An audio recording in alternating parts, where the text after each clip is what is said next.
ಆತ್ಮೀಯರೇ, ಸುಮ್ಮನೆ ಒಮ್ಮೆ ಯೋಚಿಸಿ, ನಾವು ಎಷ್ಟು ಮುಗ್ಧರು, ಮೂಢರು.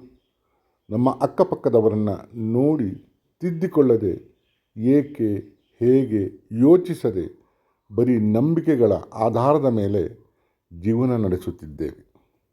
ಈ ಶಾಯರಿ ಮತ್ತೆ ಮತ್ತೆ ಕೇಳಿ, ಆಶಾಕಿರಣ ಏನಾದರೂ ಮಿಂಚುವುದೇ ನೋಡಿ. ಶೀರ್ಷಿಕೆ ವಿಚಿತ್ರ. ಹೌದು, ವಿಚಿತ್ರ. ವಿಚಿತ್ರವೆಂದರೆ ಜನ ಬೇಡಿಕೆಗಳಿಗೆ ತಕ್ಕಂತೆ ಪ್ರಾರ್ಥನೆ ಬದಲಾಯಿಸುತ್ತಾರೆ. ವಿಚಿತ್ರವೆಂದರೆ ಜನ ಬೇಡಿಕೆಗಳಿಗೆ ತಕ್ಕಂತೆ ಪ್ರಾರ್ಥನೆ ಬದಲಾಯಿಸುತ್ತಾರೆ. ತಮ್ಮನ್ನು ತಾವು ಬದಲಾಯಿಸಿಕೊಳ್ಳದೆ ದೇವರು ದೇವಸ್ಥಾನ ಬದಲಾಯಿಸುತ್ತಾರೆ. ತಮ್ಮನ್ನು ತಾವು ಬದಲಾಯಿಸಿಕೊಳ್ಳದೆ ದೇವರು ದೇವಸ್ಥಾನ ಬದಲಾಯಿಸುತ್ತಾರೆ. ದೇವರು ದೇವಸ್ಥಾನ ಬದಲಾಯಿಸುತ್ತಾರೆ.